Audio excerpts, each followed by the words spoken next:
NCD का मतलब है non communicable disease. Non communicable जब हम बात करते हैं हिंदी में अगर कहें तो गैर संचारी। संचार के साधन पहले पढ़ते थे ना आप, टेलीफोन, पत्र, चिट्ठियां, ये संचार के साधन थे, यानी कि एक से दूसरे तक बात पहुंचाते थे। जैसे एक से दूसरे तक बात पहुंचाते थे, ऐसे ही बीमारियां भी एक से दूसरे में कम्युनिकेट हो सकती हैं, संचारित हो सकती हैं। जो बीमारी ऐसे संचारित होती है उन्हें हम संचारी रोग कहते हैं। सबसे कॉमन संचारी रोग पिछले सालों से हम झेल रहे हैं, कोरोना झेल रहे हैं ना, एक बंदे से दूसरे में फैल गया। या कैसे फैले, मैंने खांसा, कीटाणु आपके अंदर चले गए, फैल गया। या मैंने यहाँ पे खांसा, आपने इसको टच किया, उसी हाथ से कान खुजा लिया, आंख साफ कर ली, मुंह में टच कर लिया, फैल गया। मेरा फोन यहाँ पे पड़ा था, मेरे फोन, मैं खांस रहा हूँ, मेरे मुंह से कीटाणु निकले, फोन पे गिर गए। फोन आपने यूज कर लिया, आपके हाथों पे कीटाणु आ गए। आपके हाथों से आपने क्या किया, पेन टच कर लिया, पेन को मुंह में ले लिया, या आंख रगड़ ली, नाक में खारिज कर ली, ठीक है ना। तो इस तरीके से रोग फैलता था। एक तो तरीका ये हो गया फैलने का। दूसरे संचारी रोग कैसे फैलते हैं, बीच में कोई एक कीटाणु आ जाता है, मच्छर। मैं बीमार हूं, मान लो मेरे को डेंगू है, एक डेंगू का मच्छर आया, उसने मेरे को काटा, मेरे से खून लेके चला गया, उस खून में डेंगू का वायरस है, उसने जाके आपको काट लिया। आपका शरीर ससेप्टिबल था, मतलब उस बीमारी से ग्रस्त होने लायक था, तो उस कीटाणु ने आपके शरीर में पनपना शुरू कर दिया, आपको बीमार कर दिया। ये कैसे फैला, मच्छर से। पहला कैसे फैला, डायरेक्ट ड्रॉपलेट से या फोमाइट मतलब ऑब्जेक्ट से, ठीक है। तीसरा कैसे फैलता है, सुई से। सुई होती है, एक मरीज था, संक्रमित था किसी भी बीमारी से, तो मान लो हेपेटाइटिस बी से था, एड्स से था, या हेपेटाइटिस सी से था, उसने टिक्का लगाया और डॉक्टर ने वही सुई दूसरे हेल्दी मरीज के लगा दी, बीमारी संक्रमित से गैर संक्रमित में पहुंच गई, हेल्दी बंदे में पहुंच गई, ठीक है। HIV का मरीज था, अपनी पत्नी के साथ उसने इंटरकोर्स किया, संभोग किया, अपनी पत्नी को उसने बीमारी दे दी, सेक्सुअल रिलेशन से बीमारी फैली। ये सारे तरीके थे संक्रामक रोगों के फैलने के। डायबिटीज तो ऐसे नहीं फैलती। मान लो मेरे को डायबिटीज हो, मैं चाहे कुछ भी करता हूँ, आप में से किसी को डायबिटीज तो नहीं हो सकती। ब्लड प्रेशर, मेरे को ब्लड प्रेशर हो, आप में से किसी को ब्लड प्रेशर फैलेगा तो नहीं ना, मेरे वाला ब्लड प्रेशर आपको तो नहीं आ सकता। हालांकि अगर मेरे को टेंशन हो, मैं आपको और टेंशन दे दूं, अलग बात है, लेकिन बीमारी नहीं फैलेगी, ठीक है। ऐसे ही कैंसर, कैंसर एक से दूसरे में आमतौर पे नहीं फैलता, माँ से बेटी में कैंसर नहीं जाता। हाँ ये जरूर है कि माँ को अगर कैंसर है तो बेटी में कैंसर होने की संभावना अधिक हो सकती है। माँ को या बाप को डायबिटीज है तो बच्चों में डायबिटीज होने की संभावना अधिक होती है। ये आनुवंशिकता है, संक्रामकता नहीं है, ठीक है ना। ऐसा नहीं है कि बाप को आज डायबिटीज है तो बाप बच्चे के, अपनी बीवी के साथ रह रहा है या बच्चे के साथ रह रहा है तो उसको डायबिटीज फैला देगा। तो ये सारी है नॉन कम्युनिकेबल डिजीज। इस प्रोग्राम में हम मोटे तौर पे 3 प्रकार की नॉन कम्युनिकेबल डिजीज के बारे में बात करते हैं। पहली ब्लड प्रेशर, दूसरी डायबिटीज और तीसरी कैंसर। फिर कैंसर भी 3 प्रकार के हैं, ठीक है। एक मुंह का कैंसर, एक ब्रेस्ट का कैंसर, स्तन कैंसर, और एक बच्चेदानी के मुंह का कैंसर, सर्वाइकल कैंसर। ये 5 तरह की नॉन कम्युनिकेबल डिजीज, 5 तरीके के गैर संचारी रोग हैं जिनके बारे में हम इस प्रोग्राम के माध्यम से जांच करते हैं। क्यों महत्वपूर्ण है, क्यों कर रहे हैं हम, क्योंकि पिछले कुछ सालों में जीवन लंबा होता जा रहा है। आप जब छोटे थे तो एक एक घर में 10-10 बच्चे होते थे, 4 या 5 ही पहुंचते थे 40 साल की उम्र तक, 50 साल की उम्र तक। कुछ शादी से पहले मर जाते थे, कुछ शादी के बाद जल्दी मर जाते थे। बहुत बड़ा बंदा भी दिखेगा तो गांव में 4-5 ही दिखते थे 60 साल से ऊपर के लोग, बाकी 40 साल की उम्र में, 45 साल की उम्र में किसी ना किसी रोग से मारे जाते थे। आमतौर पर ऐसे रोग संक्रामक रोग होते थे। टीबी से मर गया जी, मलेरिया से मर गया जी, डेंगू से मर गया जी, है ना। ये जो रोग हैं किसी भी उम्र को अफेक्ट कर सकते थे। पैदा होता ही बच्चा भी इन बीमारियों से ग्रस्त हो सकता है, 30 साल का व्यक्ति भी हो सकता है, 60 साल का बूढ़ा भी हो सकता है। तो किसी भी उम्र में बंदा कम्युनिकेबल डिजीज से मर सकता था। फिर क्या आया, फिर टीकाकरण आया। टीकाकरण आया तो क्या हुआ कि जो कम्युनिकेबल डिजीज थी, जो संचारी रोग थे, इन पे हमने काफी हद तक कंट्रोल पा लिया। अब बंदे जीने लगे, 5 साल से कम उम्र में मरने वालों की संख्या कम होगी, पैदा होते मरने वालों की संख्या कम होगी, सुधाएं बढ़ी, तो धीरे धीरे लोग जो 40 की उम्र पार कर रहे थे वो लोग, उन लोगों की संख्या बढ़ गई। अब 40 से उम्र पार करने वालों की संख्या बढ़ी, तो 40 साल के बाद आने वाली बीमारियों की भी संख्या बढ़ गई। अब कोई बंदा 40 साल तक पहुंचे ही नहीं तो वो बीमार कैसे होगा? वो चुटकुला सुना होगा ना, वो कहता है जी अगर बूढ़ा नहीं होना ना तो सिगरेट पियो। बोला सिगरेट पीने से बुढ़ापा कैसे बचेगा? बोला बुढ़ापे तक पहुंचोगे ही नहीं, पहले ही मर जाओगे, जवानी में मर जाओगे तो बूढ़े कैसे होगे? तो ये बीमारियां पहले ही मान लेती थी बड़ी उम्र जाने से पहले, तो बड़ी उम्र के बाद होने वाली बीमारियां आती नहीं थी, अब दिखने में आने लगी। डायबिटीज 35-40 साल के बाद दिखनी शुरू होती है तो ज्यादा दिखने लगी। ब्लड प्रेशर के मरीज 35-40 साल के बाद होते, बच्चों को नहीं सुना, किसी को एक आधा को होता होगा, वो 40 साल के बाद जब जीने लगेंगे तो दिखने लगेंगे। कैंसर थे कम उम्र में तो कम ही होते हैं, ज्यादातर बड़ी उम्र में होते हैं। तो इसलिए इन बीमारियों का अब बर्डन हमारे समाज में बढ़ने लग गया, इनके मरीज बढ़ने लगे, इसलिए इन बीमारियों के कंट्रोल की तरफ सरकार का ध्यान आया। दूसरा, ये ऐसी बीमारियां हैं पांचों जिनमें मिनिमल इंटरवेंशन करके, मतलब छोटा सा दखल अंदाज करके हम बीमारी को आगे बढ़ने से रोक सकते हैं। मरीज को उसका नुकसान होने वाला उससे पहले बचा सकते हैं, हम जल्दी पहचान कर लेंगे, ठीक है, और मरीज को और होने नुकसानों से बचा सकते हैं। और इनकी पहचान सस्ती है, कॉस्ट इफेक्टिव है, ठीक है। मान लो मुझे लंग कैंसर का पता लगाना हो तो हो सकता है मुझे सीटी स्कैन कराना पड़े। मुंह के कैंसर का पता लगाना हो तो सीटी स्कैन तक पहुंचने की जरूरत नहीं है, मैं देख के पता लगा सकता हूं कि इसमें शक है मुझे। लंग के कैंसर को तो हम नहीं छांट सकते ना ऐसे आसानी से, ठीक है। इस वजह से इन 5 बीमारियों को स्पेसिफिकली चुना गया और इन बीमारियों से ग्रस्त होने वाले लोगों की संख्या भी बढ़ रही थी, ठीक है। तो आसान सा काम था, बंदे से कुछ प्रश्न पूछो, बंदा उन प्रश्नों का जवाब हाँ में दे तो हमें पता लग जाएगा कि बीमारी इसमें हो सकती है, उसको टेस्ट के लिए भेज दो। तो हर बंदे को पकड़ने की जरूरत नहीं पड़ी, हमें हर बंदे का टेस्ट कराने की जरूरत नहीं पड़ी। मान लो मुझे गुल्ला में कोई सामान, पटियाला कोई सामान भेजना है, मान लो मैंने पटियाला कोई सामान भेजना है और मैं चाहता हूं कि आप में से कोई बंदे, मेरे पास आप 35 लोग बैठे हो कि पटियाला की तरफ मुझे सामान भेजना, मैं सबसे पूछूं 35 के 35 से, आप लोग तो कोल से आए हो, कोल वालों का पटियाला से कम संपर्क रहता है, गुला वालों का पटियाला से ज्यादा संपर्क रहता है, तो मुझे 35 लोग की बजाय सिर्फ 4 लोगों से बात करनी पड़ेगी, है ना। तो मेरी एनर्जी 35 पे वेस्ट होने की बजाय सिर्फ 4 पे मैं कंट्रोल कर सकता हूँ। ऐसे ही मान लो मुझे पता है कि डायबिटीज के लक्षण है कुछ, या डायबिटीज 40 के बाद होनी है, या मुंह के कैंसर के कुछ लक्षण है, तो मैं पहले उन लक्षण वाले बंदों को पकड़ लूं, उनका टेस्ट कर लूं, तो मुझे कम लोगों का टेस्ट करना पड़ेगा, ठीक है। अब ब्रेस्ट कैंसर तो ब्रेस्ट तो सभी महिलाओं के पास है, ब्रेस्ट कैंसर किसी भी महिला को हो सकता है। अब बजाय कि मैं हर महिला को कहूं कि आप जाके अपना टेस्ट कराओ, अपना टेस्ट कराओ, अपना टेस्ट कराओ, इतनी सारी महिलाओं का टेस्ट करने की बजाय अगर मैं एक लक्षण पता कर लूं, इस लक्षण में ज्यादा चांसेस है, वो तो किसी को भी सकती है, इन लक्षण वालों में ज्यादा चांस है, जिसके ब्रेस्ट में गांठ हो, निप्पल उल्टा हो गया हो, खिंच गया हो, या ब्रेस्ट का साइज छोटा बड़ा होगा, कि इसमें कैंसर के चांस ज्यादा है, तो उसकी जांच करूंगा तो मेरा खर्चा कम हुआ ना, कम लोगों पे मेरे को फोकस करना पड़ा। तो वो जो चीज है, ये कौन से ज्यादा संभावित है बीमारियों को, उन लोगों को निकाल के लाने का काम होता है स्क्रीनिंग। वो स्क्रीनिंग हम कैसे करते हैं? सबसे पहले हम अपनी सारी जनसंख्या को एनरोल करते हैं। आपके पास 1000 की जनसंख्या है या 1200 की है, हर एक को एनरोल करना है। कुछ आशा बहन जी गलतियां कर रही है कि सिर्फ 30 से ऊपर वालों को एनरोल कर रही है, हमने एनरोल सबको करना है, चाहे पैदा होता बच्चा हो, चाहे कोई भी हो। 1000 की पॉपुलेशन है तो एनरोलमेंट आपकी 1000 होगी, 1200 की पॉपुलेशन है 1200 एनरोलमेंट होगी। उसमें से 30 साल से ऊपर वाले को ऐप अपने आप छांट लेती है, जिनकी उम्र 30 साल से ऊपर अपने एंटर करी ना, उनको अपने आप छांट लेगी। उन 30 साल से ऊपर वालों को आपने भरना है सीबैक। सीबैक फॉर्म के बाद उनकी करानी है स्क्रीनिंग। स्क्रीनिंग में सीबैक के 3 पार्ट है, A B C. A part में सीबैक का स्कोर आ जाता है, जिनका स्कोर 4 से ज्यादा है इसका मतलब है कि उन्हें खतरा ज्यादा है। हम देखेंगे क्यों है खतरा ज्यादा, 4 से जिनका स्कोर ज्यादा था उन्हें खतरा ज्यादा है, उनकी स्क्रीनिंग प्रायोरिटी पे करानी है, ठीक है। पहले उनकी स्क्रीनिंग करवानी है। स्क्रीनिंग कौन करेगा? या तो आपकी एएनएम बहन जी करेगी या आपका सीएससी करेगा, ठीक है।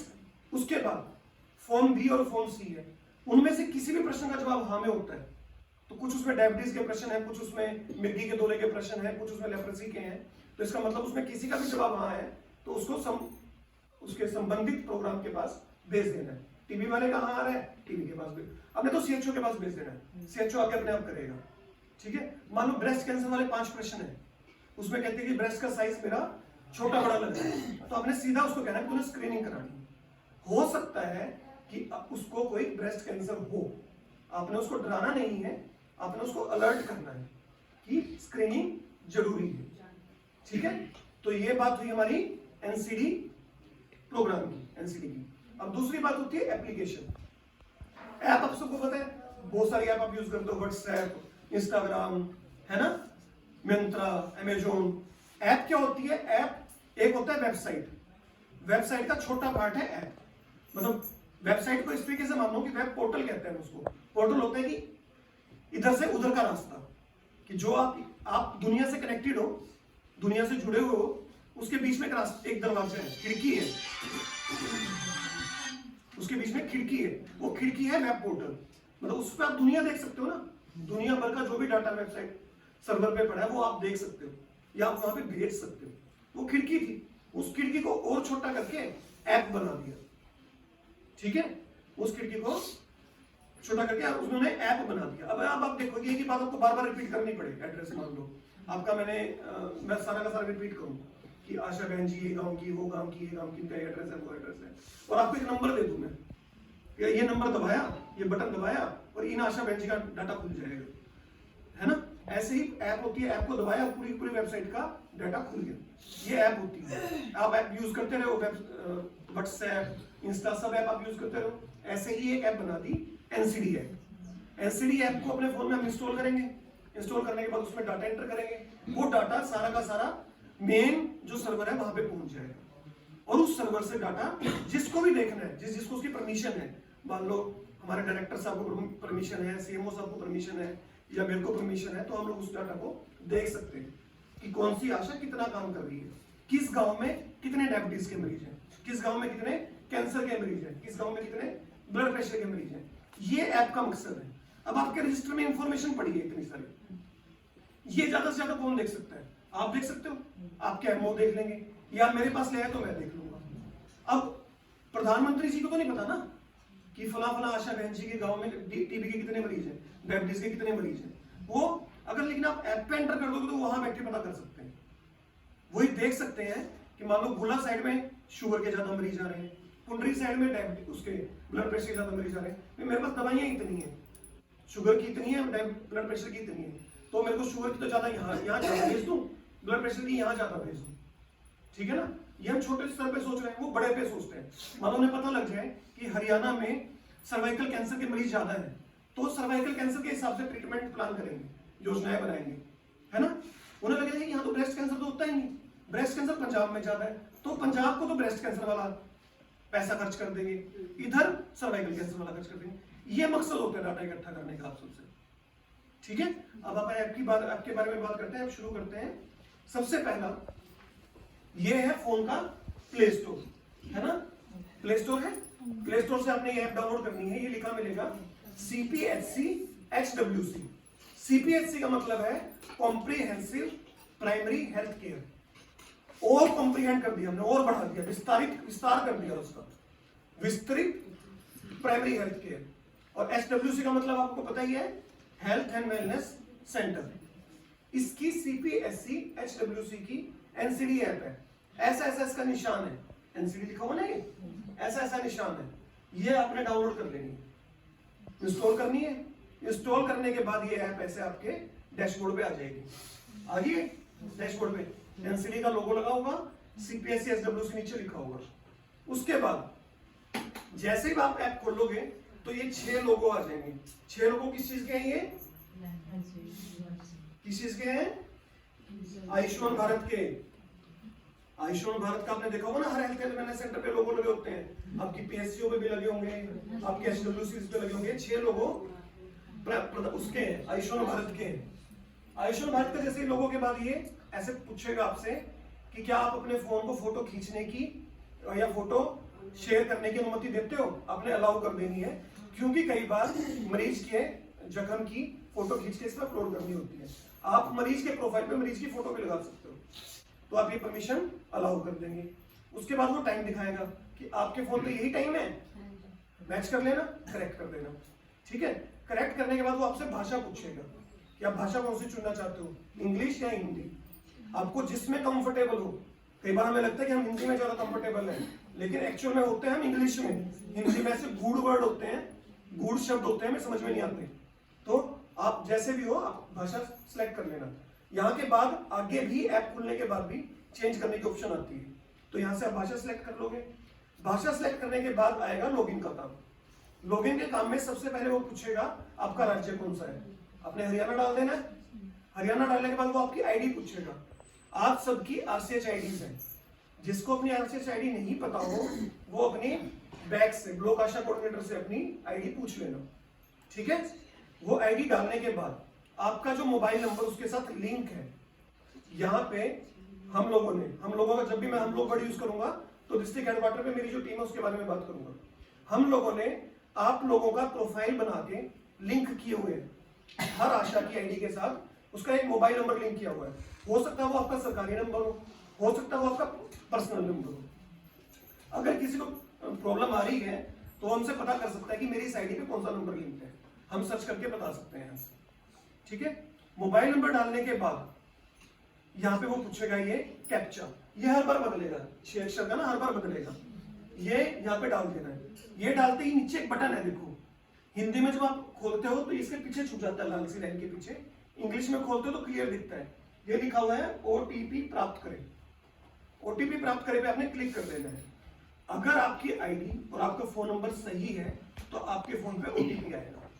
ठीक है, ओटीपी आने के बाद ये पेज खुल जाएगा। ठीक है, इस पेज पे आइए, नियम एंड शर्तें हैं कुछ, ये हमने सहमत करनी है। सहमत पे क्लिक करते ही फिर ये ओटीपी टाइप करना है जो आपका ओटीपी आया है। ठीक है, ओटीपी टाइप करने के बाद वो कहेगा कि आप अपना पासवर्ड सेट करें। अगर अब तक आपने पासवर्ड सेट नहीं किया है तो आप यहाँ पे अपना पासवर्ड सेट कर सकते हैं। हमने ये सोचा है कि क्योंकि बार बार पासवर्ड भूल जाते हैं, बहुत सारे पासवर्ड हो गए, तो इस ऐप के लिए एक कॉमन पासवर्ड बनाने हैं सभी।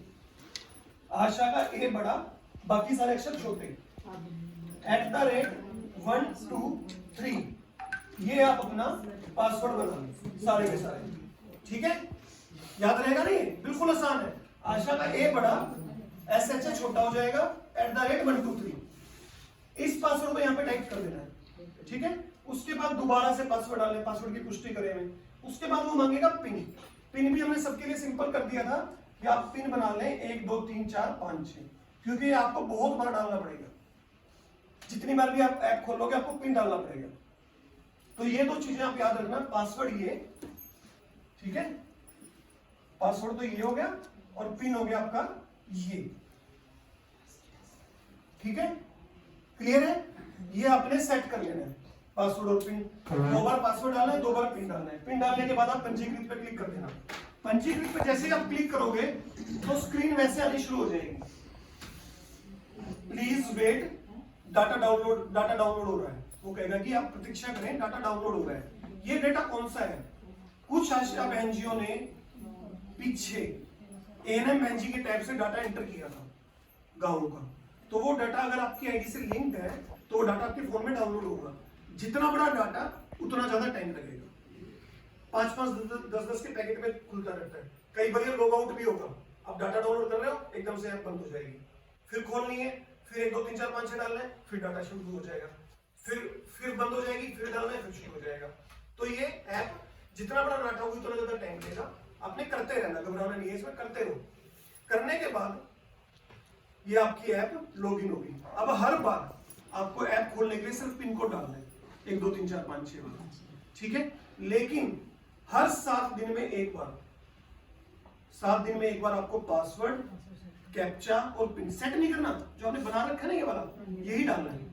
वो इसलिए भी है कि ताकि आपको याद रहे, पासवर्ड भूल ना जाओ। हर 7 दिन में एक बार आपने पासवर्ड, कैप्चा और ये डालना पड़ेगा, हर 7 दिन में एक बार। क्योंकि अगर आप 7 दिन तक लगातार ऐप यूज नहीं करते हो तो आप इनएक्टिव हो जाते हो। हमारे पोर्टल पे आप इनएक्टिव शो होगा, इसका मतलब है कि आपने पिछले 7 दिनों में कोई काम नहीं किया, ठीक है। तो ये 7 दिन में एक बार आपको पासवर्ड, कैप्चा और पिन डाल के इसको ऐप को स्टार्ट करना है, ठीक है। हो गया ये? इसके बाद आता है front page, home page. App जब लॉगिन हो जाएगा, सारा डाटा डाउनलोड हो जाएगा, तो आपकी ऐप का जो होम पेज है वो ऐसा दिखेगा। इसमें क्या है, सबसे ऊपर एनसीडी का लोगो है, दूसरे नंबर पे हाय टेस्ट यूजर लिखा है, यहाँ पे आपका नाम लिखा हुआ आएगा, जो आपका नाम हमने पोर्टल पे डाल रखा है। उसके बाद आपकी डिस्ट्रिक्ट स्टेट का कोड है 106 लिखा होगा, और 106 के बाद आपकी आईडी लिखी होगी, ये यहाँ पे ऊपर सबसे ऊपर आएगा नीली पट्टी पे। उसके बाद ये सर्च का निशान है, जहां भी लेंस छप रहा हो ना, सर्च का निशान है, ढूंढना शुरू कर दो। और 3 डॉट है, 3 डॉट से भी एक मेन्यू खुलता है, उस मेन्यू में क्या क्या चीजें हैं वो आगे हम डिस्कस करेंगे। यहाँ पे लिखी होगी आपकी जनसंख्या, कुल जनसंख्या। कुल जनसंख्या आशा बहन जी की नहीं है, पूरे गांव की है, ठीक है। पूरे गांव की आपकी जो जनसंख्या है वो यहाँ पे आएगी। कुछ गांवों की जनसंख्या भी अपडेट नहीं हुई है, तो उनका ये खाली दिख सकता है, ठीक है। उसके बाद आएगा ग्रीन बटन। ग्रीन बटन का मतलब है कि जो काम आप कर चुके हो। ग्रीन मतलब अच्छा होता है ना, तो इतने लोगों को आप नामांकित कर चुके हो, जितने लोगों को आपने एनरोल कर रखा है उनकी संख्या दिखानी शुरू कर देगा। एनरोल कितनों को करना है, 1200 के 1200 को करना है आपने, जितनी आपकी जनसंख्या सबको एनरोल करना है। तो आप ये देख लेना कि आपके गांव के जितने बंदे हैं वो सारे इस पे उतनी ही संख्या दिखा रहा है कि नहीं दिखा रहा है एनरोलमेंट की। अगर नहीं है तो आपकी एनरोलमेंट में कमी है, एनरोलमेंट आपको बढ़ानी होगी, ठीक है। उसके बाद ये 3 जो येलो कलर है, येलो कलर में दिखाएगा आपके पेंडिंग कार्य, कौन से कार्य आपके लंबित पड़े हैं। मान लो आपने एनरोल कर दिया, सीबैक नहीं भरा, एनरोल कर दिया, डिटेल पूरी नहीं डाल दी, एनरोल कर दिया, सीबैक भर दिया, उसके बाद आगे का सीबैक का पूरा पार्ट नहीं भरा, तो वो पेंडिंग कार्य एक एक करके 3 पेंडिंग कार्य जुड़ गए, तो वो यहाँ पे पेंडिंग कार्य दिखाएगा। फिर है फॉलो। फॉलो क्या है, जब ये ऐप, जब ये प्रोग्राम डिजाइन किया गया तो इस तरीके से था कि हम डायबिटीज का मरीज एक बार पहचान तो लेते हैं, डायबिटीज की दवाई तो पूरी उम्र चलनी है, मरीज क्या करता है, थोड़ा सा असर आया और दवाई लेनी छोड़ देता है, ठीक है। या डॉक्टर ने कहा था भी आप 28 दिन दवाई ले लो, 28 दिन बाद मेरे को दोबारा आके दिखाना। बीपी के मरीज को हम कहते हैं, कैंसर के मरीज को कहते हैं कि आप एक बार आके दिखाना, तो डॉक्टर उस पे फॉलो पे, उसके फॉलो एडवाइस कर देता है, सीएचओ या डॉक्टर जो भी देखेगा वो फॉलो एडवाइस कर देता है। तो वो उन मरीजों की सूची आपके यहाँ ऑरेंज कलर में दिखेगी, आप उन मरीजों की सूची यहाँ पे खोल के देख सकते हो कि इनको फॉलो अप एडवाइस किया हुआ है, और वो फॉलो अप इंश्योर करना भी आप लोगों का काम है, आशा का, कि आप उसका फॉलो अप टाइम पे करवा रहे हो कि नहीं करवा रहे हो। आप होम विजिट करते हो, होम विजिट करते करते याद आ गया कि ये राम प्रकाश जी का घर है, इनको डॉक्टर साहब ने डायबिटीज की दवाई चल रही है, राम प्रकाश जी आपका 28 दिन हो गए पूरे, गए दिखाने दोबारा, ये आपका काम है, ये फॉलो अप है, ठीक है। हमने उसकी सिर्फ ये नहीं करना, पहचान करनी है, पहचान करने के बाद उसको दवाई दिलवानी है, दवाई दिलवाने के बाद ये इंश्योर करना है कि वो दवाई को निभाए, जब तक डॉक्टर कहता है तब तक वो ट्रीटमेंट ले।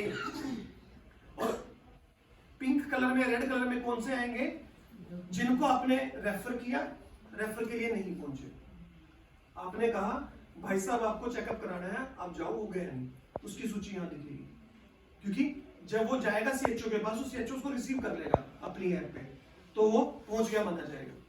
या सीएचओ ने कहा कि आप एमओ के पास चले जाओ, आपका तो फर्दर टेस्ट हो रहे हैं, उसको फॉलो, उसको एडवाइस करके रेफर कर दिया, वो भी यहाँ दिखेंगे। तो उन बंदों को आपने कोशिश करके मोटिवेट करना है कि आप जाएं, अपना इलाज करवाएं, ठीक है ना। मेन पेज समझ में आ गया यहाँ तक। यहाँ पे आपकी गांव से नामांकन की जानकारी होगी, नामांकन आपने नया कोई बंदा एनरोल करना है तो नामांकन के बटन पे क्लिक करके नए बंदे को एनरोल कर सकते हो।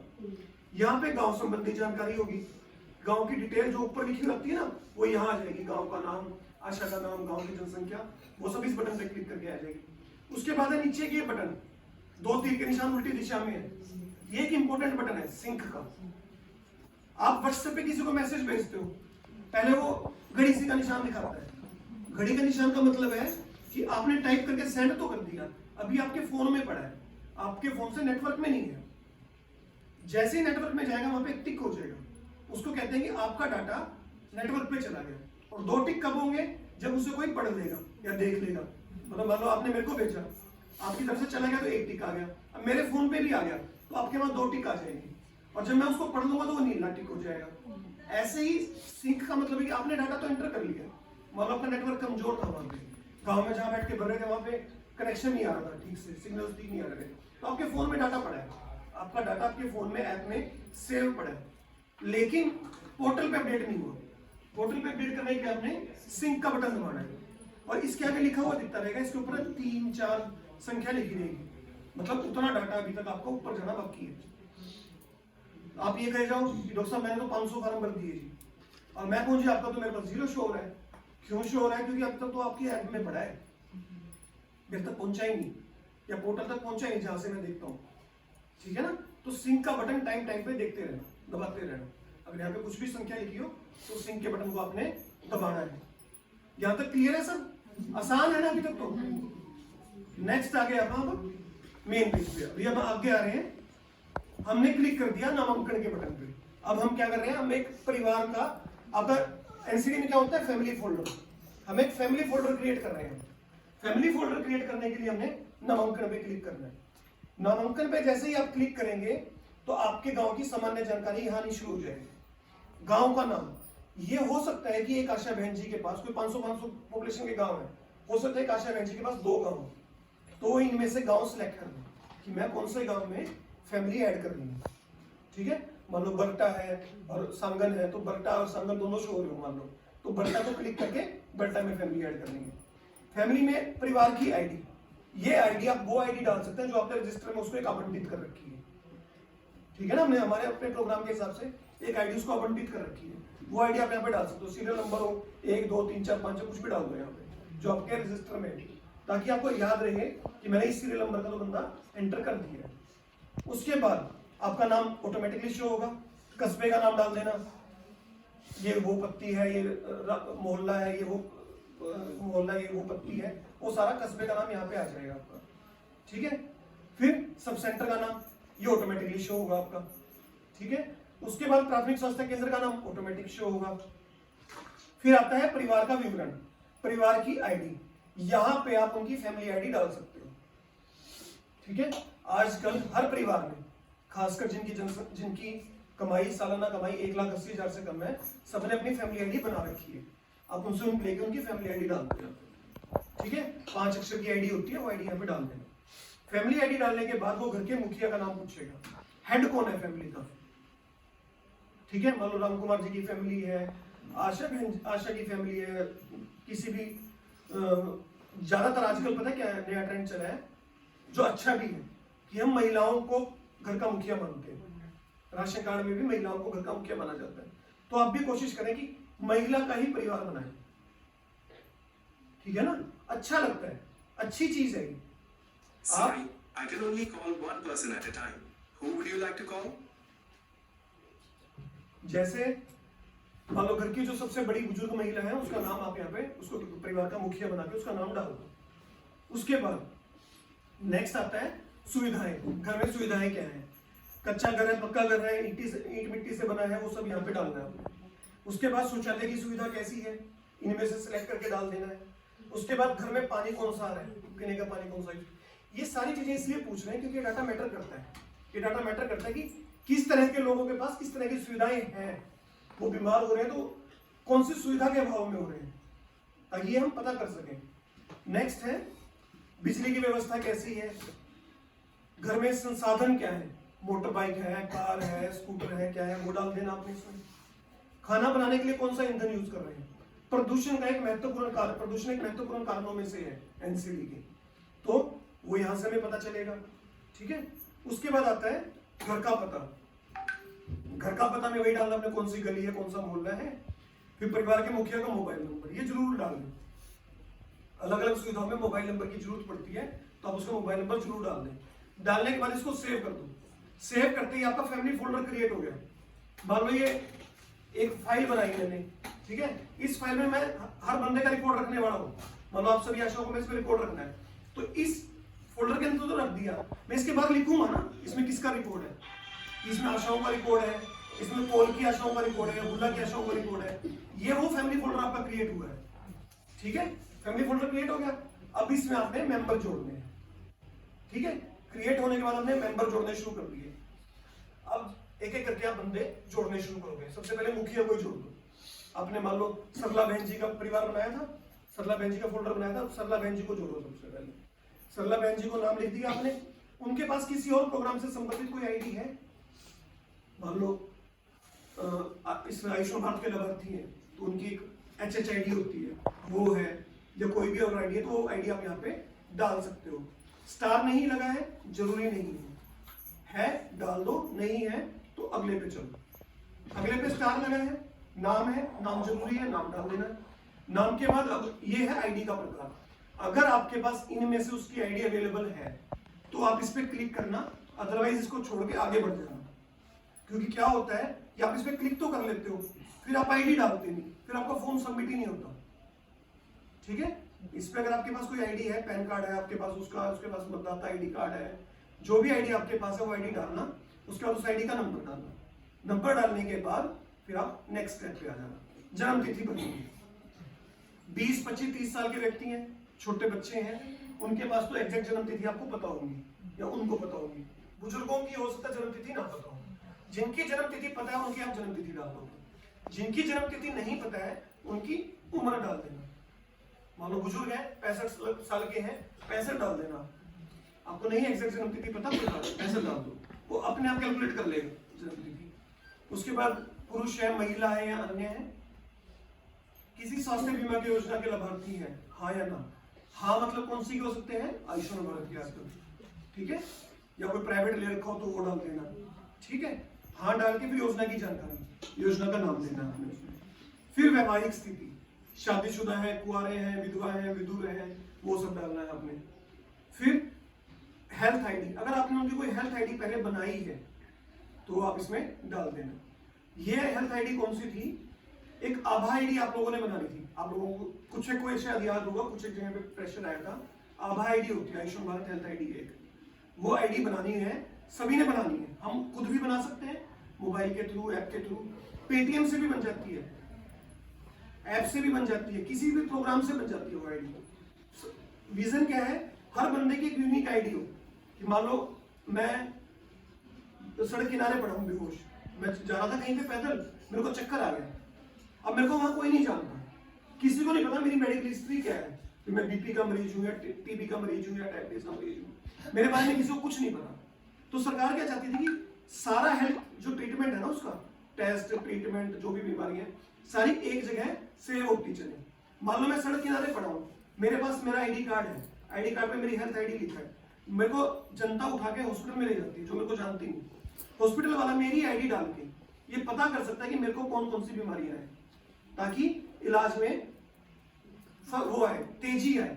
एक तो वो सर्च करें कि आपका डायबिटीज हो, क्या आपका शुगर हो, क्या आपका ब्रेन का हो, क्या आपका ये हो, एक उसको तुरंत पता चल जाए कि हाँ एक डायबिटीज का मरीज है, सबसे पहले उसकी शुगर चेक करो, हार्ट का मरीज है, सबसे पहले तो उसकी ईसीजी कराओ, ठीक है ना। एक पुराने टेस्ट की रिपोर्ट आ जाएगी सारी, भी मेंटेन चल रहा था कि नहीं चल रहा था, ठीक है। एक मेरे को किसी दवाई से एलर्जी है, वो सारी आ जाएंगी उस पर। तो सुविधा बहुत अच्छी है, धीरे धीरे उसमें आ रही है, क्रियान्वयन में आ रही है, धीरे धीरे प्रैक्टिकल में आ रही है। तो वो आशा है अगर आपने आईडी बनाई है उनकी तो वो डाल देना। फिर निवास की स्थिति, कैसा निवास है, स्थानीय है, बाहर से है, माइग्रेट होके आए, वो सब डाल देंगे। मोबाइल नंबर और सेव, ये आपका एक मेंबर ऐड हो गया उस फैमिली में, ठीक है।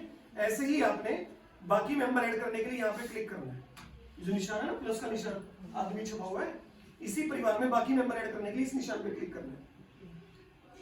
आसान है, यहाँ तक समझ में आ रहा है जो मैं बता रहा हूँ। तो यहाँ पे आपने क्लिक करना है, उसके बाद भरना है हमने इसका सीबैक फॉर्म। सीबैक फॉर्म भरने के बाद इस व्यक्ति पे जहाँ पे इस पे क्लिक करेंगे, रमेश लिखा हुआ है, तो इसका सीबैक फॉर्म ये पूरा लिस्ट खुल जाएगी ऐसे। इसके दोनों चीजें नीली होगी, यानी कि काम हो गया ये वाला काम अभी ग्रे है, तो इस पे क्लिक करोगे सीबैक खुल जाएगा, ठीक है। अब आपने सीबैक खोलना है। सीबैक खोलने के बाद सीबैक का पार्ट ए आता है। पार्ट ए है कि आपका जोखिम का आकलन कर रहे हैं हम, इस व्यक्ति को एनसीडी होने के चांस कितने ज्यादा है। जितना ज्यादा स्कोर, नॉन कम्युनिकेबल डिजीज होने के चांस उतने ही ज्यादा। अब देखोगे उम्र है, जैसे जैसे उम्र बढ़ती है बीमारी होने का चांस बढ़ जाता है, जितनी ज्यादा उम्र उतना ज्यादा स्कोर उसका। तो उम्र डाल देनी है, 30 से 39 है, 40 से 50 है, 51 से 60 है, वो सब उम्र यहाँ पे आ जाएगी। उसके बाद आ जाएगा तंबाकू युक्त पदार्थों का सेवन करते हैं या नहीं, हाँ या ना में डाल दोगे। मदिरा का सेवन करते हैं या नहीं, हाँ या ना में डाल दोगे। कमर का नाप 90 सेंटीमीटर है, 80 सेंटीमीटर है, 100 सेंटीमीटर है, कमर का नाप यहाँ पे पूछेगा कि अगर 80 से कम है, 90 से कम है, वो यहाँ पे आप डाल दोगे, ठीक है। उसके बाद क्या आप सप्ताह में शारीरिक गतिविधि 150 मिनट करते हैं? एनसीडी से बचने के लिए जो रिसर्च है, अनुसंधान है, वो ये कहता है कि कम से कम हर व्यक्ति को प्रति सप्ताह कम से कम 5 दिन प्रतिदिन आधे घंटे से ज्यादा शारीरिक गतिविधि करनी है। वो सैर भी हो सकती है, वो साइकिलिंग भी हो सकती है, वो जॉगिंग भी हो सकती है, वो जिम भी हो सकती है। लेकिन जो काम उसका रूटीन का है, दिनचर्या का काम है, वो इस एक्टिविटी में काउंट नहीं होगा। आपने पूछा बहन जी आप फिजिकल एक्टिविटी करते हो डेली? आधे घंटे की हो जाए, वो कोई 2 घंटे तो जी मैं पोछा मारू रोज, 2 घंटे तो मैं झाड़ू पोछे में काट दूं, वो फिजिकल एक्टिविटी नहीं है। रूटीन के काम से अतिरिक्त जो काम कर रहे हैं वो फिजिकल एक्टिविटी में काउंट होगी। आप किसी गार्ड से पूछें भाई साहब फिजिकल एक्टिविटी करते हो? सारा दिन तो मैं गेट पर खड़ा हूँ, ये मेरी फिजिकल एक्टिविटी है। नहीं, उसका रूटीन का काम है। उस रूटीन के काम से अतिरिक्त हम चाहते हैं कि वो 150 मिनट प्रति सप्ताह एक्टिविटी करे। तो वो कर रहा है या नहीं कर रहा है? कर रहा है तो स्कोर 0 आएगा, नहीं कर रहा तो उसका स्कोर बढ़ जाएगा। तो यहाँ पे हमने सिलेक्ट करके कर देना है वो। फिर आ गया आपके परिवार में किसी को डायबिटीज, हार्ट की बीमारी या कैंसर की बीमारी तो नहीं है। अब आपके परिवार से स्पष्ट है, अब महिला से पूछो। मैंने पूछा बहन जी आपके घर में किसी को है जी कैंसर की, डायबिटीज की? वो कहेंगे जी नाजिक मेरे घर में तो किसी का नहीं, सारे ठीक है। हो सकता है वो अपने इस परिवार के बारे में बात करे जहां वो ब्याह के आ रही है, लेकिन उस महिला के लिए इस परिवार की बीमारी कॉजेटिव फैक्टर नहीं है, कोज का कारण नहीं, उसका कारण नहीं है। कौन सा कारण है? कौन से परिवार की कारण है? माता पिता या भाई बहन, सिर्फ माता पिता या भाई बहन जो क्लोज ब्लड रिलेशन है। ठीक है, माँ से बेटी में आ सकती है, बाप से बेटे में आ सकती है, बाप से बेटी में आ सकती है। माँ से एक बहन में, एक बेटी में चली गई हो तो दूसरी में आने के चांस रहते हैं। आनुवंशिकता, यहाँ पे हम आनुवंशिकता देख रहे हैं। ठीक है, तो वो अपने से पूछ के लिखना है। तो ये ध्यान रखना है कि जब महिलाओं से पूछ रहे हो तो उनके मायके के बारे में पूछना है, माता पिता या भाई बहन। ठीक है, स्पष्ट है यहाँ तक? ये आपका सीबैक फॉर्म का पार्ट है, कंप्लीट हो गया। जितना मैं बोलने में टाइम लगा रहा हूँ उतना भरने में टाइम आपको लगेगा, है ना? तो ये पार्ट है, कंप्लीट हो गया। जैसे आप इसको करोगे ये बता देगा कि इसका सीबैक का स्कोर 4 से ज्यादा है, तो इसको तुरंत उसके लिए जाने की आवश्यकता है स्क्रीनिंग के लिए। इनको प्रायोरिटी पे आपने स्क्रीनिंग करानी है। ठीक है, स्क्रीनिंग कौन करेगा? CHO या ANM करेंगे। उसके बाद हम आते हैं सीबैक के पार्ट बी और पार्ट सी पे। ठीक है, जब ये ऐप हम डेवलप कर रहे थे, हम क्या मतलब जो भी डेवलप कर रहे थे डेवलपर्स, तो सरकार का विजन एक और था कि सरकार ने टीबी का भी खत्म करने का निश्चय लिया हुआ है और लेप्रेसी भी एलिमिनेशन की तरफ जा रही है। कुछ लोग वो भी खत्म होने की तरफ जा रहा है।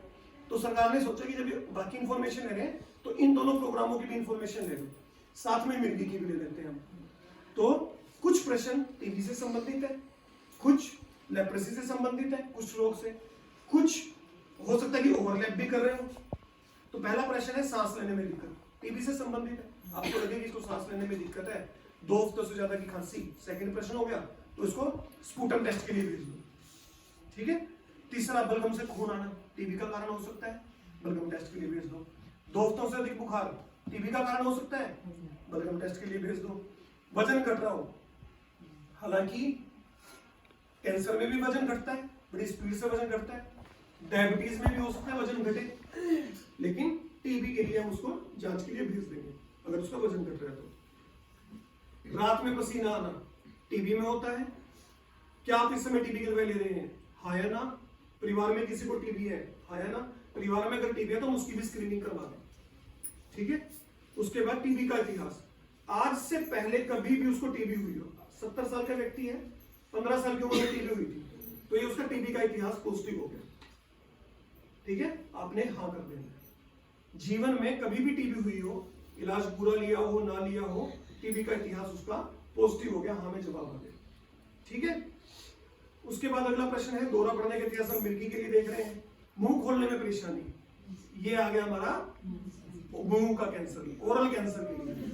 आमतौर पे स्वस्थ व्यक्ति, बच्चे होते तो 4 उंगली तक खोल लेते हैं, हम थोड़े से बड़े हो गए तो हमारी 3 उंगली तक की फ्लेक्सिबिलिटी है, इलास्टिसिटी 3 उंगलियां रहती हैं मुंह खोल के दांतों के बीच में। लेकिन जो गुटखा खाने वाले होते हैं उनके क्या होता है कि अंदर के जो तंतु है वो सख्त हो जाते हैं, उनका मुंह खुलना कम हो जाता है। और गुटखा किसका सबसे ज्यादा कॉमन कारण है? मुंह के कैंसर का।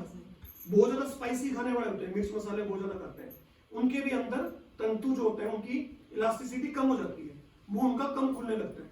अगर मुंह खुलना कम है, मुंह किसी भी कारण से कम खुल रहा है, तो आप उसको स्क्रीनिंग के लिए भेज दें। इनमें से किसी भी प्रश्न का जवाब हाँ हो तो आपने सीएचओ के पास भेजना है।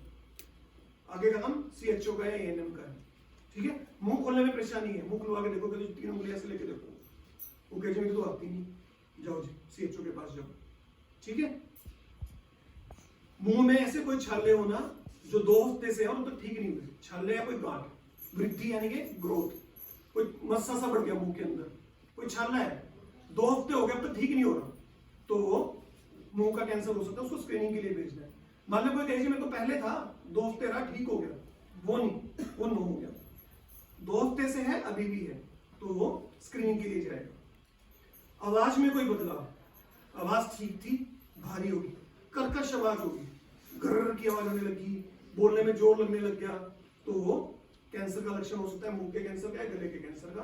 आपने जांच के लिए उसको स्क्रीनिंग के लिए भेज देना है। त्वचा पे दाग धब्बे, कौन सी बीमारी देख रहे हैं हम यहाँ पे? लेप्रेसी, कुष्ठ रोग, वेरी गुड, तो कुष्ठ रोग हो सकता है। फिर आ गया उंगलियों से चीज पकड़ने में कठिनाई। नॉर्मली मान लो मैं पेन पकड़ रहा हूँ, अब मेरे को पेन से जोर लगाने में दिक्कत हो रही, पेन को मैं ग्रिप नहीं कर पा रहा, मेरी उंगलियां की नसें कमजोर होगी। शुगर में भी हो सकता है, लॉन्ग स्टैंडिंग शुगर, जिसको ना कई सालों से डायबिटीज की बीमारी हो, अनकंट्रोल चल रही हो, उसकी भी हाथों की पैरों की नसें कमजोर हो जाती हैं। लेकिन हम यहाँ पे देख रहे हैं कुष्ठ रोग के लिए भी, अगर ये लक्षण का जवाब, सवाल का जवाब हाँ है तो आपने भेज देना है। हथेली तलवों पर गर्म ठंडा महसूस करने में कठिनाई, अगेन वही, हाथ पे पैरों पे ठंडा गर्म नहीं लग रहा, आपको तो जमीन ठंडी लग रही है, वो जमीन चले जा रहे हैं, आप बाहर के धूप में, आप तो तप रहे हैं, आपके तो पैर, बंदा ऐसे चल रहा है, ठीक है। कह रहे जी मेरे को तो चाय के कप के हाथ लगाने में पता नहीं चलता चाय गर्म है कि ठंडी है, यानी कि उसकी हाथ की नसें, पैरों की नसें हो सकता है कमजोर हो गई हो, तो उसको आपने जांच के लिए भेज देना है, ठीक है। फिर आ गया महिलाओं के लिए, ये पार्ट जो है ये आप सबके लिए सबसे ज्यादा इंपॉर्टेंट पार्ट है। इसको आप ध्यान से सुनो भी, आप खुद भी अमल करो, अपने परिवार की जो भी महिलाएं हैं, आपकी बहन है, आपकी बेटियां बड़ी हो रही हैं, आपकी ननद है, भाभियां हैं, माँ है, मौसी है, रिश्तेदार हैं, उनको भी सबको सिखाओ और कम्युनिटी को भी सिखाओ। ये बहुत इंपॉर्टेंट चीज है। मैं आपको बताता हूं कि ब्रेस्ट कैंसर अगर स्टेज 1 में शुरुआत में पता लग जाए तो इलाज कंप्लीट हो जाता है, मरीज अपनी जिंदगी नॉर्मल जीता है इलाज के बाद। उसी को अगर हम लापरवाही करते हुए साल 1.5 साल खींच दें तो स्टेज 4 में चला जाता है, और स्टेज 4 में जाने के बाद जिंदगी तो खराब होती है, मौत भी होती है। तो आप सिर्फ ही स्क्रीनिंग करके, स्क्रीनिंग सिखा के पता नहीं कितनी जानें बचा सकते हो महिलाओं की, आप अपनी खुद की भी बचा सकते हो, किसी को भी हो सकती है। कैंसर ने ये तो नहीं कह रखा कि मैंने तो सिर्फ अमीरों के ही होना है, गरीबों के नहीं होना। कैंसर ने ये तो नहीं कह रखा कि मैंने तो पढ़ी लिखियों के होना है, अनपढ़ों के नहीं होना। कैंसर ने ये तो नहीं कहा कि मैंने शहर वालों के होना है, गांव वालों के नहीं होना। कैंसर किसी के भी हो सकता है, जितनी जल्दी पता लगेगा उतनी जल्दी उसका इलाज होगा, उतना अच्छा इलाज होगा। तो आप सोचो कि अगर आपने किसी की स्क्रीनिंग करा के टाइमली पता पकड़ लिया कैंसर को, तो आप उस व्यक्ति की, उस महिला की आप जान बचा रहे हो। वो जो महिला आपके बीच में से निकलेगी ना, गुजरेगी गांव में से, आप गांव में से गुजरोगे, आपको दिखेगी, तो आपका चलता फिरता प्रमाण पत्र है कि आप अपना काम कर रहे हो, है ना। खुद को कितनी संतुष्टि होती है, एक जान बच गई। तो सबसे पहले क्या करना है, सिंपल सी चीज है, सबसे पहले शीशे के सामने दोनों हाथ ऊपर करके खड़ा होना है, ठीक है। उसमें क्या देखना है, उसमें देखना है कि ब्रेस्ट के साइज में बदलाव तो नहीं है, ब्रेस्ट छोटी या बड़ी तो नहीं होगी। कैंसर होने से ब्रेस्ट बड़ी भी हो सकती है कि जब अंदर गांठ बढ़ रही होगी, या कुछ ऐसे कैंसर भी होते हैं जो खींचते हैं टिश्यू को, तो ब्रेस्ट छोटी भी हो सकती है। तो ब्रेस्ट बड़ी या छोटी तो नहीं होगी, दोनों ब्रेस्ट के साइज में डिफरेंस तो नहीं है, दोनों निप्पल्स के लेवल में, निप्पल का जो लेवल है, स्तर है, सेम होना चाहिए दोनों का, एक का ऊंचा एक का नीचा तो नहीं है, ये भी एक लक्षण है, ठीक है। ये सिर्फ देखने से पता चल गया। कैसे देखना है, हाथ ऊपर करके और फिर कमर पे हाथ रख के ऐसे ब्रेस्ट को सामने निकाल के, ठीक है। सबसे पहला क्या हो गया, देखना है, 2 पोजीशन में देखना है, हाथ को ऊपर करके, हाथ को जब हम ऊपर करते हैं तो सारी ब्रेस्ट ऊपर की तरफ खींचती है, तो ब्रेस्ट के लेवल में अगर फर्क हो तो क्लियरली पता चल जाता है। और ऐसे ही जब कमर पे करते हैं तो अगर स्तन में फैट कम है तो वो सामने की तरफ आ जाते हैं, तो कोई गांठ हो तो आराम से दिखने लग जाती है। तो 3 चीजें देखनी है, ब्रेस्ट के साइज में फर्क तो नहीं आ गया, छोटी बड़ी तो नहीं होगी, निप्पल्स के लेवल में फर्क तो नहीं आ गया, निप्पल ऊपर नीचे तो नहीं होगी, ब्रेस्ट की शेप में फर्क तो नहीं आ गया। अब सोचो कि राउंड थी चीज, सरफेस स्मूथ थी, उसमें से गांठ नीचे से पनप रही है, तो जब हम ऐसे खींच के देखेंगे तो वो गांठ उभर के आएगी, यानी कि शेप चेंज हो गई। शेप में बदलाव, साइज में बदलाव, निप्पल के लेवल में बदलाव, ये 3 चीजें देखनी है। उसके बाद क्या करना है, उसके बाद फील करके देखना है, पल्पेट करके देखना है। पल्पेट कैसे करना है, पल्पेट भी 3 पोजीशन में करना है। सबसे पहले सीधे खड़े होके, सीधे खड़े होके उंगलियों के पोरों से, उंगलियों के जो हमारे पोर होते हैं इनसे प्रेशर डालना है ब्रेस्ट पे, ठीक है। इतना प्रेशर डालना है कि नीचे की हड्डियां फील हो, नीचे वाली पसली होती है ना, पसली फील होनी चाहिए कि हम जब प्रेशर डाल रहे हैं तो पसलियां फील हो रही है। ऊपर से लेके नीचे तक सारा एरिया, मिड लाइन से लेके बगल तक, कांच तक, सारी ब्रेस्ट को ऐसे उंगलियों से घुमा घुमा के, ऐसे उंगलियां घुमानी है, उंगलियों के पोर दबाने हैं और उंगलियां घुमानी है, तो कोई गांठ होगी तो वो आपको फील हो जाएगी, ठीक है। दाएं हाथ से बाईं ब्रेस्ट, बाएं हाथ से दाईं ब्रेस्ट, पूरी फील करनी है, ऊपर से नीचे, मिड लाइन से एक्सिला, ठीक है। ये पहली पोजीशन है। ये कब कर रहे हैं हम, बैठ के या खड़े होके। फिर करना है हमें पीठ के बल लेट के, पीठ के बल लेट के भी यही काम करना है। पीठ के बल लेटने से क्या होता है कि अगर मान लो ब्रेस्ट में फैट का टिश्यू ज्यादा है तो ब्रेस्ट फैल जाती है, तो जो चीजें खड़े होने में पल्पेट नहीं हुई थी तो वो अब पल्पेट हो जाती है, अब पता चल जाता है उनका, ठीक है। फिर दोगे खड़े होके या बैठ के और एक लेट के, पीठ के बल लेट के, फिर करवट पे लेट के, दाईं करवट पे लेटे दाईं ब्रेस्ट को फील करना है, बाईं करवट पे लेटे बाईं ब्रेस्ट को फील करना है। करना तरीका वही रहना है, उंगलियों के पोरों से गोल गोल घुमा के, ठीक है, ऊपर से नीचे, मिड लाइन से सेंटर तक, पूरी ब्रेस्ट का एग्जामिनेशन करना है। ये आप बिना किसी शर्म के, मैं देखो बिना किसी शर्म के बोल रहा हूं ना, आपने बिना किसी शर्म के, बिना किसी झिझक के ये हर महिला को सिखानी है। सबसे पहले शुरुआत करो खुद से, अपनी बहन से, ननद से, भाभी से, बेटियों से, मां से, और फिर कम्युनिटी में, ठीक है ना। साल में कम से कम एक बार स्क्रीनिंग जरूर कर लेनी चाहिए। जितनी जल्दी पता लगा लोगे बीमारी का उतना बढ़िया, उतना अच्छा इलाज हो पाएगा, समझ गए। तो पहला तो हमारा जो था वो जांच वाला था, इसे कहते हैं ब्रेस्ट सेल्फ एग्जामिनेशन। स्तन में गांठ का होना वो हमें छू के पता लग जाएगा। उसके बाद था निप्पल्स में से खून के साथ रिसाव होना। नॉर्मली किसी भी महिला के निप्पल्स में से ब्लड जैसा डिस्चार्ज नहीं आना चाहिए। अगर ब्लड जैसा डिस्चार्ज कोई महिला कहती है कि मेरे निप्पल्स में से आ रहा है तो वो कैंसर का लक्षण हो सकता है, उसे आप जांच के लिए रेफर कर दें, स्क्रीनिंग के लिए रेफर कर दें। स्तन के आकार में नाप में अंतर आना हमने डिस्कस कर लिया। उसके बाद है, ये 3 थे हमारे प्रश्न ब्रेस्ट कैंसर के, ठीक है। अगले जो प्रश्न है वो है सर्वाइकल कैंसर की, बच्चेदानी के मुंह के कैंसर की। ये भी कॉमन है महिलाओं में। महामारी के बीच में रक्तस्राव होना, 2 मेंसेस के बीच में ब्लड आ गया। नॉर्मली क्या है कि आज ब्लड मेंसेस हुए, अब 1 महीने का साइकिल है तो 1 महीने बाद आने चाहिए, 15वें दिन आ गए, तो ये एबनॉर्मल है। ये इंडिकेट करता है कि इसको सर्वाइकल कैंसर हो सकता है। कुछ और कारण भी हो सकते हैं, लेकिन सर्वाइकल कैंसर के हमें स्क्रीनिंग का मौका मिल जाता है, सर्वाइकल कैंसर के हमें स्क्रीनिंग कराते हैं। रजोनिवृत्ति के बाद रक्तस्राव होना, मेनोपॉज हो गया, 60 साल की महिला है, मेंसेस बंद हुए, 2 साल हो गए, 3 साल हो गए, अब फिर ब्लड आ गया, तो ये भी सर्वाइकल कैंसर का लक्षण हो सकता है। संभोग के दौरान रक्तस्राव होना, अपने हस्बैंड के साथ संबंध स्थापित कर रही है, नॉर्मली ब्लीडिंग नहीं होनी चाहिए, लेकिन अगर संभोग स्थापित करने के दौरान, संबंध स्थापित करने के दौरान उसको ब्लीडिंग हो रही है तो वो सर्वाइकल कैंसर का एक कारण हो सकता है। बदबूदार योनिस्राव होना, चूहा मर जाता है ना, घर में बदबू आती है, सड़क किनारे कुत्ता मरा होता है, गाय मरी होती है, गंदी बदबू आती है ना मरते हुए जानवर की, वैसी बदबू अगर योनि के डिस्चार्ज से आ रही है, अगर वजाइना से वैसी गंदगी का, वैसा गंदी स्मेल वाला डिस्चार्ज आ रहा है तो वो कैंसर का लक्षण होता है। ऐसे जो बदबू होती है ना, आमतौर पर जब टिश्यू सेल्स, हमारी कोशिकाएं खत्म हो रही होती है ना, तो वो गंदी बदबू देती है। वो गंदी बदबू आ रही है तो इसका मतलब कहीं ना कहीं कोई ना कोई गड़बड़ है, तो आप उसको कैंसर के लिए जांच के लिए भेज दो। अगर महिला कहती है कि मेरी जो महामारी के टाइम पे जो डिस्चार्ज आता है उसमें से मरे चूहे जैसी बदबू आती है, तो आपने कान खड़े हो जाने, सर्वाइकल कैंसर की जांच करवाओ। इसकी सर्वाइकल कैंसर की जांच कौन कर सकता है? एएनएम कर सकती है आपकी। सिंपल सा तरीका है, वो जनरल स्पेकुलम लगाओ, एक एसिटिक एसिड केमिकल होता है, फोए पे लगाया, वहां पे लगा दिया, छोड़ दिया, और पता चल जाता है कि इस एरिया में कैंसर है या नहीं है। बहुत ही सिंपल सी जांच है, तो वो जांच आपने करवानी है। VIA कहते हैं उसको, visual inspection after acetic acid. Staff nurse आपकी ANM कर सकती है, आपकी स्टाफ नर्स कर सकती है, लेडी डॉक्टर कर सकती है, तो आप उसको जांच के लिए रेफर कर देंगे। जरूरत पड़ेगी तो फिर आगे के टेस्ट हो जाएंगे। ठीक है, ये सारे प्रश्न आपके कंप्लीट हो गए। फिर दोबारा से खाने का पूछेगा, खाने कैसे बनाना है। ये आपका सीबैक फॉर्म कंप्लीट हो गया। इतना सा काम है, यहाँ तो कोई दिक्कत नहीं है, आसान है। अब आते हैं नेक्स्ट पे, अब ऐप के बारे में बात करते हैं। जो मैंने 3 डॉट बताई थी ना, 3 डॉट पे जब आप क्लिक करोगे तो ये चीजें खुलती हैं। डैशबोर्ड, कार्य योजना, गांव संबंधी जानकारी, भाषा, लॉगआउट। डैशबोर्ड का मतलब आपका डैशबोर्ड खुल जाएगा। अब आगे दिखाऊंगा मैं डैशबोर्ड कैसा दिखता है। कार्य योजना मतलब आपका क्या पेंडिंग काम है वो दिखा देगा। यहाँ से क्लिक करके खोल सकते हो, नहीं तो आप सामने जो पीला बटन है, पीले बटन से भी खोल सकते हो। जो आपका डैशबोर्ड है वो इसे ग्रीन बटन से भी खोल सकते हो।